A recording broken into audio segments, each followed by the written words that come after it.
আসসালামু আলাইকুম সবাইকে, রামাদান মোবারক। আজকে একটু ভিন্ন রকমের আইটেম করেছি। আজকে করেছি ফ্রাইড রাইস ইফতারের জন্য, আর বিফ চাইনিজ কারি, আর হচ্ছে সিজলিং। তো সিজলিংটা এখানে নাই, আমি সুন্দর করে একটু পরিবেশন করে দিচ্ছি। সরি, আমি কাঁচের পেটটা দিতে গেতে দিচ্ছি। এই তো এটা সুন্দর করে আমি একটু সার্ভ করব। তো এত বড় হয়ে যাবে না, একটু সার্ভ করে দেখিয়ে দিচ্ছি আমি কিভাবে সাজিয়ে গুছিয়ে দিচ্ছি। একটু ক্লোজ করো।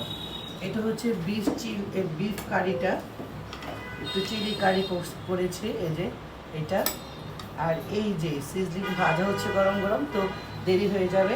এই তো সুন্দর করে গুছিয়ে দিলাম। কেমন লাগলো আমার গোছানোটা সবাই একটু বলবে। এটা বড় ভিডিও করে দিব যে রান্নাটা কিভাবে করলাম। তো সবাই ভালো থাকবেন, ইফতারে সবাইকে দোয়া করবেন। আল্লাহ হাফিজ।